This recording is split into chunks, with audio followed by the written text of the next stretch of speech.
Hello बच्चों, good evening आप सभी को। आशा कर रहा हूँ कि आप सभी लोग बहुत अच्छे होंगे और पढ़ाई कर रहे होंगे, ज़बरदस्त होंगे, मस्त होंगे, स्वस्थ होंगे। तो आज आइए हम लोग पढ़ेंगे पार्ट 5 ज्योग्राफी। चैप्टर का नाम है वन एवं वन्य प्राणी संसाधन। ठीक है, इसी के बारे में हम लोग पढ़ने वाले हैं आज। तो आइए क्लास को शुरू करते हैं, ज़्यादा समय नहीं लेंगे। आइए, पहला क्वेश्चन है कि आग का आविष्कार किस काल में हुआ। तो आग का आविष्कार पूरा पाषाण काल में हुआ। कब? तो इसको कैसे याद करेंगे, देखिए आग है ना, जो आग का आविष्कार कब हुआ? पूरा पाषाण काल, पूरा पाषाण काल में। कब? पूरा पाषाण काल। मतलब इस तरह से कि हम लोग देहात गांव में जानते हैं ना, पूरा लेकर जाते हैं, है कि नहीं? पूरा लेकर जाते हैं, तो पूरा में लेकर जाएंगे हम लोग क्या? आग। तो हम लोग याद करेंगे कि आग का आविष्कार कब हुआ? पूरा पाषाण काल में हुआ। ठीक है, उसी तरह से क्वेश्चन आता है कि पहिए का आविष्कार कब हुआ? किसका? पहिए का आविष्कार कब हुआ? तो यह हम लोग कोई भी चीज क्या खरीदते हैं? नया। तो इससे याद करिए नव पाषाण। पहिए का आविष्कार किस काल में हुआ? नव पाषाण काल में। पाषाण काल 3 प्रकार के होते हैं बालक। पाषाण काल है ना, जो 3 प्रकार के होते हैं। कितने? 3 प्रकार के, जिसमें पहला है, क्या पहला है? पहला है पूरा पाषाण काल। पूरा पाषाण काल, पूरा पाषाण काल हो गया। दूसरा पूरा पाषाण, पूरा पाषाण। दूसरा मध्य पाषाण, दूसरा और मध्य तीसरा पाषाण। नव पाषाण। नव पाषाण समझ गए? तो ये है, समझ गए? खाली मध्य लिखे हैं। ठीक है, मध्य पाषाण। तो पाषाण यहाँ पर पाषाण भी लिख लीजिए ना बालक। पाषाण हो गया। तो समझ गए? हाँ, समझ गए। इसके बाद चलिए, कह रहा है क्या कि वन तो वन के बारे में थोड़ा सा जानते हैं। वन किसे कहते हैं? तो वन उस क्षेत्र को कहते हैं जहां पर छोटे छोटे वृक्ष और बड़े बड़े वृक्षों से ढके हुए क्षेत्र को हम लोग वन कहते हैं। ठीक है, क्या कहते हैं? वन कहते हैं। वन से रिलेटेड क्वेश्चन आइए हम लोग जानते हैं। ठीक है, कहाँ है मेरा साफ चक्र? ये है रहा। आइए, वन से रिलेटेड बातें आइए देखिए। वन, तो देखिए वन से रिलेटेड बातें। तो ये वन हो गया, इसी के बारे में हम लोग को क्या करना है? पढ़ना है। तो वन से पहला क्वेश्चन है कि विश्व में सबसे अधिक वन किस देश में होता है? तो विश्व में सबसे अधिक वन रूस में होता है। दूसरा क्वेश्चन है कि दूसरा स्थान पर कौन है? ब्राजील है। कौन है? ब्राजील। ब्राजील है। और तीसरा स्थान पर कौन है? अमेरिका है। America, America. समझ गए? ठीक है, तो यह विश्व में है। ठीक है, और इसके बाद हम लोग अब भारत की बात कर लेते हैं। भारत की बात करेंगे। तो भारत में पहला स्थान पर कौन है? मध्य प्रदेश। कौन है? मध्य प्रदेश। मध्य प्रदेश। और इसके बाद सबसे अधिक, इसके बाद कम, ये क्या है? सबसे अधिक है, अधिक वन। ठीक है बालक। इसके बाद कम वन कहाँ है? हरियाणा में है। कहाँ है? हरियाणा में। हरियाणा में। समझ गए? वो भी भारत में या किसी देश को पर्यावरण को संतुलन बनाए रखने के लिए कितना % वन की जरूरत होता है? तो याद रखेंगे आप लोग, 33% वन की आवश्यकता होता है। ठीक है, और एक बात और याद रखिए कि भारत में वन कितना है? 24.62%। कितना है? 24.62%। ठीक है, इसके बाद आइए बालक, यह कह रहा है कि वृक्षों के घनत्व के आधार पर वन कितने प्रकार के होते हैं? 5। कितने? 5। तो देखिए इसमें हम बताए हैं, इस तरह से याद करेंगे। असम, असम खुजा, असम खुजा, खुजा, झा, झ वाला झ। ठीक है, खुजा हो गया ये। तो अ से क्या याद करेंगे? अति सघन वन। स से सघन वन, म से मैग्रोव वन, खू से खुले वन, झा से झाड़िया वन। तो हुआ याद? ठीक है, इसके बाद चलिए, इसके बाद कह रहा है ना, क्वेश्चन आता है कि मैग्रोव वन का विस्तार सबसे अधिक कहाँ है? तो मैग्रोव वन का विस्तार सबसे अधिक पश्चिम बंगाल में। कहाँ? पश्चिम बंगाल में। ठीक है, इसके बाद क्वेश्चन आएगा कि बिहार में कितने परसेंट भूमि पर वन पाया जाता है, तो 7% या 7.1% लिखा हुआ मिलता है आपको। ठीक है, इसके बाद क्वेश्चन ये आता है कि बिहार में भी सबसे अधिक वन किस जिला में है, तो कैमूर जिला में सबसे अधिक वन है। ठीक है, इसके बाद आइए बात करते हैं, पूछता है क्वेश्चन कि 2001 के अनुसार कितना वन था भारत में, तो 19.27%। कितना था? 19.27%। इसके बाद कह रहा है कि इसके बाद 2005 के अनुसार 20.61% हो गया। ठीक है, अब कह रहा है कि भारत में 188 आदिवासी क्षेत्रों में कितना परसेंट वन पाया जाता है, तो 60%। कितना? 60%। 60।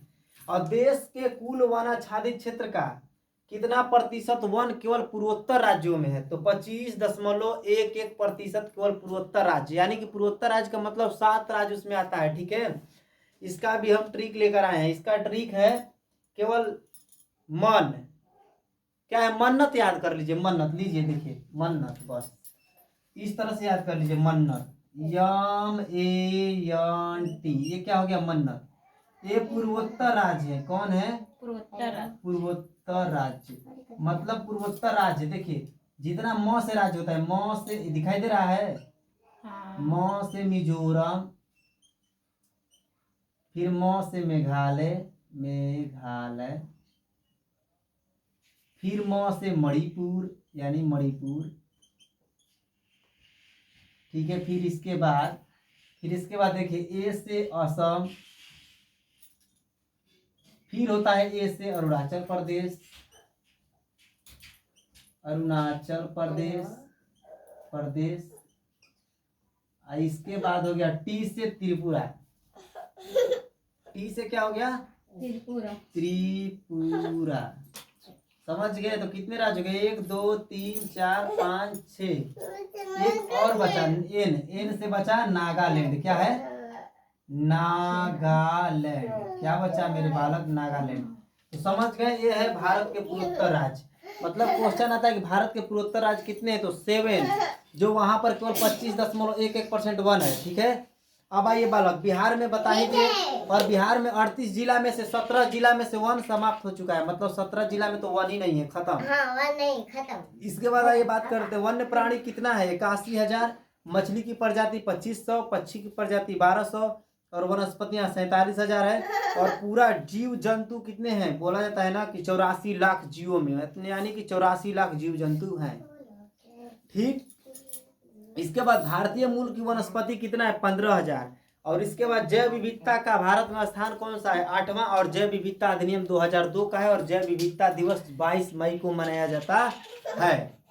और इसके बाद कह रहा है कि स्तनपायी मतलब जो मतलब क्या, अपने बच्चों को दूध पिला सके, उसी को स्तनपायी कहते हैं। जैसे मनुष्य भी हो जाता है, गाय भैंस ये सब स्तनपायी के अंतर्गत आता है। यही 390 प्रजातियां हैं इसका। ठीक है, और इसके बाद हाँ, जैव विविधता के जनक किसको कहते हैं? E.O. विल्सन को। E.O. विल्सन को क्या कहते हैं? जैव विविधता के जनक। हरित क्रांति के जनक एम एस स्वामीनाथन, श्वेत क्रांति के जनक वर्गीज कुरियन, और पूरे विश्व में हरित क्रांति के जनक नॉर्मन बोरलॉग। ठीक है, तो आप लोग इसको भी याद कीजिए। अब कह रहा है कि अमृता देवी राजस्थान के बिश्नोई गांव में, हाँ ये कह रहा है कि अमृता देवी ने जोधपुर के जिला में रहने वाली है, जो कि क्या की थी? 1731 में चालू की थी। क्या? अमृता देवी मतलब पेड़ों के रक्षक के लिए।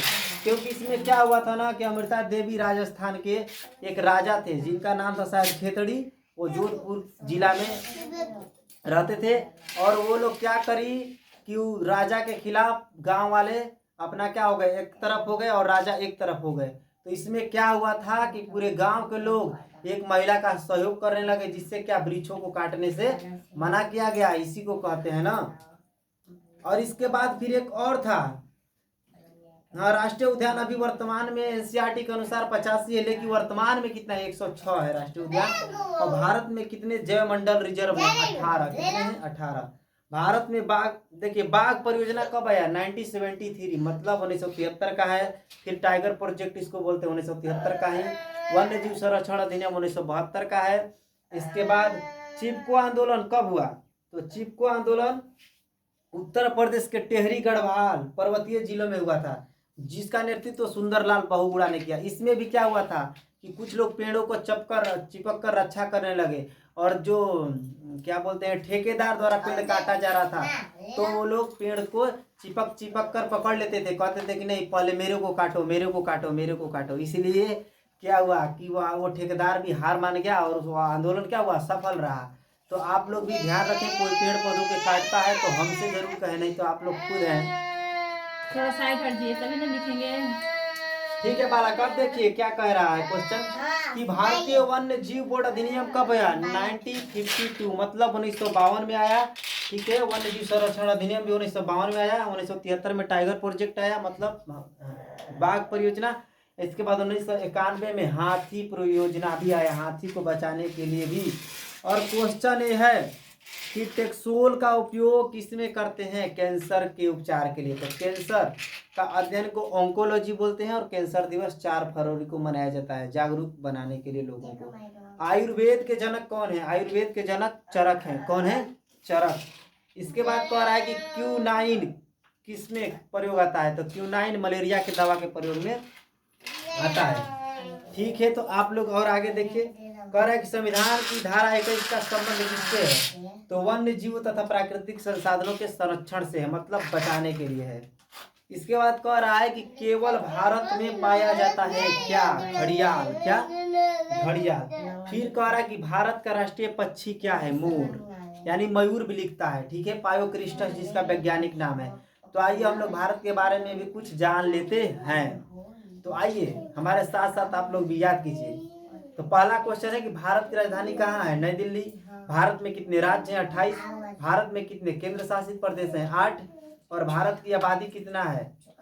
अभी 2011 के जनगणना के अनुसार 121 करोड़, लेकिन वर्तमान में कुछ आंकड़े यानी डाटा के अनुसार 142 करोड़ है, जो चीन से अधिक है। लेकिन अगर 2011 के अनुसार पूछेगा कि भारत विश्व में सबसे अधिक जनसंख्या वाला देश कौन सा है, तो वह है चीन, दूसरा पर भारत। लेकिन अभी के आंकड़े के अनुसार पूछता है तो हम लोग हैं इंडिया वाले। ठीक है, फिर इसके बाद भारत का राष्ट्रीय पक्षी हो गया मयूर या मोर। भारत का राष्ट्रीय पशु हो गया बाघ। ठीक है, भारत का राष्ट्रीय फल क्या है? आम। भारत का राष्ट्रीय मिठाई क्या है? जिलेबी। ठीक है, तो आप लोग इस तरह। भारत की राष्ट्रीय नदी क्या है? गंगा। ठीक है बालक, तो देखिए, और इसके बाद भारत की उत्तर से दक्षिण की लंबाई कितना है? 3214 किलोमीटर। ठीक है, कितना है? 3214 किलोमीटर। ठीक, और इसके बाद भारत की पूरब से पश्चिम की लंबाई है 2933 किलोमीटर। ठीक है, और भारत का क्षेत्रफल कितना है? 32,87,263 वर्ग किलोमीटर। ठीक है, और बिहार का क्षेत्रफल बताइए 94,163 वर्ग किलोमीटर है। ठीक, और इसके बाद भारत का सबसे दक्षिणी बिंदु इंदिरा पॉइंट। ठीक है, और इसके बाद भारत का सबसे उत्तरतम बिंदु क्या? इंदिरा कॉल है। और भारत का पूर्वी बिंदु किबथू है, और भारत का पश्चिमी बिंदु सरकरी गुजरात। ठीक है, आप लोग समझ गए होंगे। तो आगे बढ़ते हैं बालकों। और भारत का खोज यानी समुद्री मार्ग का खोज किसने किया? Vasco D gamma. कब आया था? 1498 में। कहाँ? केरल के कालीकट तट पर पहुंचा था वास्को डी गामा। तो आइए इससे रिलेटेड अगर कोई भी क्वेश्चन आता है तो आप लोग बना दीजिएगा। इसके बाद कह रहा है कि वन रिपोर्ट के अनुसार भारत में कितना % वन है? वन रिपोर्ट के अनुसार तो 20.55% क्या है? वन है। और वन रिपोर्ट आता कहाँ से है? देहरादून से। कितने वर्ष के बाद? 2 वर्ष के बाद। पहली बार कब आया था? 1989 में आया था। ठीक है, 1989 देहरादून, आप लोग याद रखें जरूर। इसके बाद आइए कुछ पूछता है पार्क यानी नेशनल पार्क पूछता है कि किस राज्य में है। जैसे जिम कॉर्बेट नेशनल पार्क किस राज्य में है? तो ये उत्तराखंड में हो गया। जैसे दुधवा राष्ट्रीय उद्यान किस राज्य में है? उत्तर प्रदेश में हो गया। गिर नेशनल पार्क किस राज्य में है? गुजरात में हो गया। मानस नेशनल पार्क किस राज्य में है? असम में हो गया। उड़ीसा में भीतरकनिका सिमलीपाल चिल्का झील, चिल्का मतलब नेशनल पार्क है। ठीक है, फिर इसके बाद झारखंड में हजारीबाग पलामू नेशनल पार्क है। फिर कर्नाटक में बांदीपुर शरावती क्या है? ये सब नेशनल पार्क है। फिर उत्तर प्रदेश में दुधवा बता दिए। तमिलनाडु में अन्नामलाई और मुदुमलाई, अन्नामलाई और मुदुमलाई तमिलनाडु राज्य में है। कुशेश्वर अभयारण्य दरभंगा में है। और छत्तीसगढ़ में इंद्रावती राष्ट्रीय उद्यान है। फिर इसके बाद मध्य प्रदेश में कान्हा, पन्ना, माधवगढ़, पेंच, ये सब क्या है, राष्ट्रीय उद्यान है।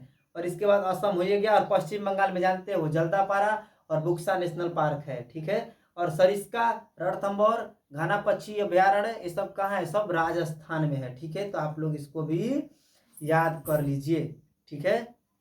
तो बताइए वीडियो कैसा लगा, आप लोग कमेंट जरूर कीजिएगा, और ज़्यादा से ज़्यादा हो सके तो शेयर कीजिएगा, और रोज़ शाम को 7 बजे जुड़ना न भूलें, और ज़्यादा से ज़्यादा वीडियो को शेयर कीजिए। मैं इतना ही कहूँगा, अब दूसरे वीडियो मिलेंगे, तब तक के लिए जय हिंद, जय भारत।